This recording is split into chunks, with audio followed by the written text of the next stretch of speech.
दोस्तों नमस्कार। जय हिंद, जय भारत। नाम रमेश सिंह, ठगी पीड़ितों की आवाज़ संगठन का राष्ट्रीय अध्यक्ष, संगठन का संस्थापक। आज फिर आप लोगों के बीच में उपस्थित हुआ हूं।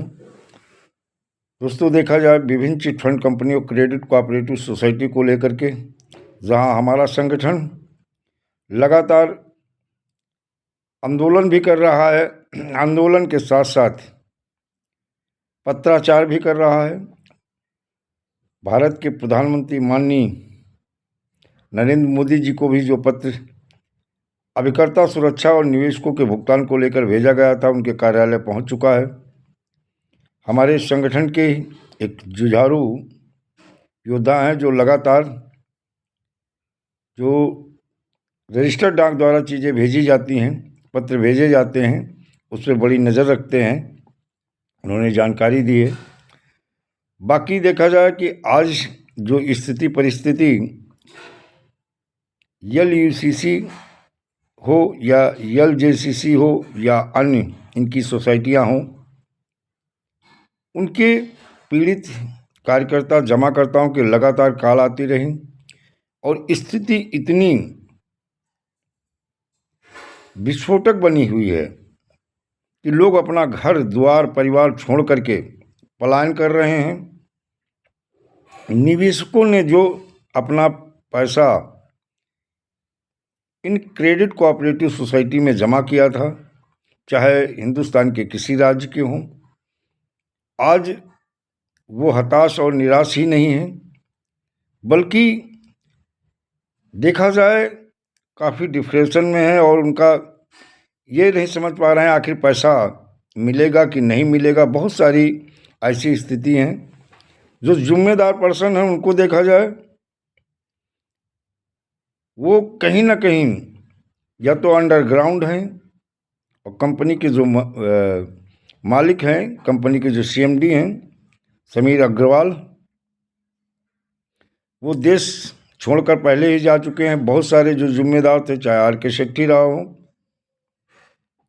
या पंकज अग्रवाल रहे हों या अन्य बहुत सारे मैनेजमेंट में रहे जो उनके उत्तराधिकारी भी रहे, ये लोग इस समय कहाँ हैं? जब लोगों को ढांढस बंधाना चाहिए, सांत्वना देना चाहिए, जानकारी देना चाहिए। जो लोग ये कहते थे कि पैसा सुरक्षित हाथों में है, आज वो सुरक्षित हाथ कहाँ चले गए, आज वो लोग कहाँ चले गए। लेकिन सबसे बड़ी बात, इतना बड़ा स्कैम जो हिंदुस्तान में हुआ LUCC का, the urban multi credit cooperative society का, ये सरकार की देखरेख में कृषि मंत्रालय द्वारा रजिस्टर्ड थी। बहुत सारी RTI के जवाब आए। जो जिम्मेदार अधिकारी ये कह रहे कंपनी फर्जी थी, इसी को लेकर जो RTI लगाई गई तो जानकारी मिली कृषि मंत्रालय भारत सरकार द्वारा रजिस्टर्ड थी। NOC भी राज्य सरकारों द्वारा इन्हें प्राप्त थी। GST भी जा रही थी, टैक्स भी जमा हो रहा था, और कोरोना काल में जो एम्बुलेंस से लेकर के गाड़ियां भी इस क्रेडिट कोऑपरेटिव सोसाइटी द्वारा सरकार के सक्षम अधिकारियों को के माध्यम से जन सेवा जनहित के लिए चाबी भी दी गई। जो अधिकारी इन क्रेडिट कोऑपरेटिव सोसाइटी के ऑफिस ओपनिंग में फीता काटते थे, इनके ऑफिस जाते थे, सलामी करते थे, बड़े बड़े बोर्ड लगे थे, बहुत सारे, कई शुरुआत में चाहे गोंडा हो चाहे बहराइच हो, बहुत सारे ज़िलों में जो शिकायतें शुरुआत में गईं, और जिन शिकायतों में स्वयं पुलिस अधिकारियों ने क्लीन चिट दी, चाहे पुलिस महानिरीक्षक रहे हो, चाहे पुलिस अधीक्षक रहे हों, चाहे क्षेत्राधिकारी रहे, थाना प्रभारी रहे, क्लीन चिट भी दिया। कुछ लोगों ने तो जांच ही नहीं की, वो केवल ऑफिस में बैठे बैठे ही सब कुछ देते रहे, नील नील नील, कोई ऐसी शिकायत नहीं आई। वहाँ ऑफिस ही नहीं है और पता लगा ऑफिस में ही काम कर रहा था। ये सब देखा जाए सारी चीज़ें होती रही, और हमारे हिंदुस्तान के वो पीड़ित जमाकर्ता और कार्यकर्ता जो बेरोजगार थे,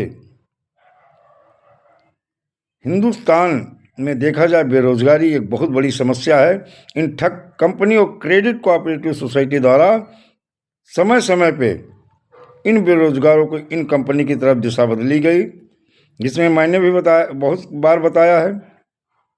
बहुत ऐसे राज्य हैं जहाँ पे बाकायदा स्वरोजगार मेला लगाए गए।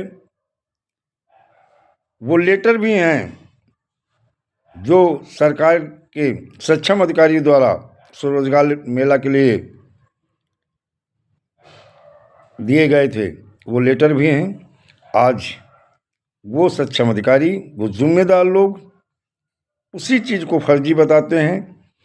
और बहुत जगह तो देखा जाए फिल्मी सितारों से लेकर के राजनीतिक पार्टी के नेता, सांसद, मंत्री, ये सभी मंच को साझा किए। और आज जब पैसा देने का समय आया तो आप पतली गली से निकल नहीं सकते हो। इन पीड़ित जमाकर्ताओं को एक एक पैसा आपको देना होगा। केंद्रीय कानून वर्ष 2019 the banning of unregulated deposit scheme act 2019 के तहत अतिशीघ्र 180 कार्य दिवस में हर पीड़ित जमाकर्ता का जो 2 से 3 गुना भुगतान का प्रावधान है। मैं नहीं कहता हूँ, ये कानून मैंने नहीं बनाया है, ये कानून महामहिम राष्ट्रपति महोदय द्वारा एक अध्यादेश लाया गया था। यही एक ऐसा कानून था जो कि संसद में सर्वसम्मति से ध्वनिमति के साथ पास हुआ, संपूर्ण भारत में लागू हुआ, अधिसूचना जारी हुई, 22 सर्कुलेशन कैबिनेट ने मंजूरी दी, सक्षम अधिकारियों की नियुक्ति हुई, निर्देशित न्यायालय का गठन किया राज्य सरकारों ने, सब कुछ हुआ।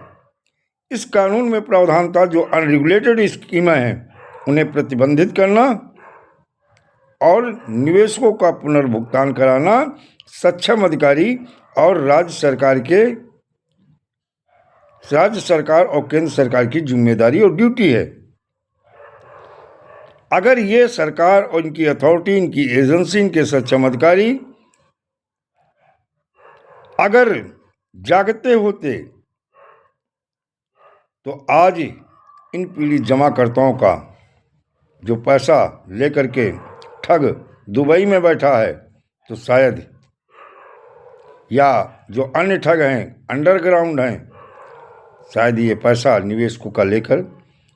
अब सबसे बड़ी जो समस्या है कि अभिकर्ता और निवेशक एक दूसरे के दुश्मन बने हुए, जो कभी मित्र थे, जानने वाले, पहचानने वाले, रिश्तेदार, नातेदार, वो जो दुश्मन बने हुए हैं, इसकी जिम्मेदार भी इनकी एजेंसी, अथॉरिटी और सरकार है। क्योंकि अगर पहले ही प्रतिबंधित किया, पैसा देने के नंबर आया तो फर्जी, और इसके पहले क्लीन चिट नहीं चलेगा। अतिशीघ्र पश्चिम बंगाल की तर्ज पे सरकार क्षतिपूर्ति राहत कोष बनाए और हर पीड़ित जमाकर्ता का 2 से 3 गुना जो भी एक्ट में प्रावधान है उसके तहत शीघ्र भुगतान कराए। ने 16 तारीख से हमारा संगठन ठगी पीड़ितों की आवाज़ भुगतान क्रांति सत्याग्रह के माध्यम से भुगतान क्रांति आंदोलन की शुरुआत करेगा। लखनऊ से शुरुआत होगा, यूपी समेत, चाहे वो यूपी हो, उत्तराखंड हो, बिहार हो, हरियाणा हो, उड़ीसा हो, पंजाब हो, हिमाचल हो और मध्य प्रदेश हो, महाराष्ट्र हो, हर राज्यों में जन जागरण, जन चेतना अभियान भी चलाएगा, भुगतान के दावे भी करवाएगा। व्यवस्था परिवर्तन से लेकर के अगर शीघ्र भुगतान नहीं किया तो हमारा संगठन व्यवस्था परिवर्तन से लेकर के फिर सत्ता परिवर्तन की तरफ आगे बढ़ेगा। सरकार अभी जाग जाए। मैं फिर एक बार सरकार से निवेदन करूंगा हाथ जोड़कर कि जो आपस में एक दूसरे के जो दुश्मन बने हुए हैं और जनवरी के पहले इस समस्या का समाधान कर दें, नहीं तो जो स्थिति होने वाली है शायद सरकार सोच नहीं सकती है। आपस में जो एक दूसरे के शत्रु बने हुए हैं पैसे को लेकर के, जिसकी जिम्मेदार हमारी अथॉरिटी और सरकार भी है, इससे मुंह नहीं मोड़ सकते हैं। इस स्थिति को संभाले और जो पुलिस अधिकारी अनावश्यक निर्दोष लोगों को पकड़कर अंदर कर रही है, छत्तीसगढ़ की और राजस्थान के डीजीपी के आदेश उसी तर्ज पे अभिकर्ताओं के ऊपर जो फर्जी मुकदमे लगे उन्हें वापस लिए जाएं, ठगों को बख्शा नहीं जाए, उनके खिलाफ कठोर कार्रवाई होनी चाहिए। लेकिन किसी निर्दोष के परिवार के साथ उनके बच्चों के जो ऊपर FIR हो रही उनके ऊपर ऐसा नहीं होना चाहिए और छत्तीसगढ़ की तर्ज पे मुकदमे वापस लिए जाएं और निवेशकों का अति शीघ्र वर्ष 2019 के तहत जल्द से जल्द भुगतान कराया जाए। दोस्तों, जय हिंद, जय भारत, वंदे मातरम।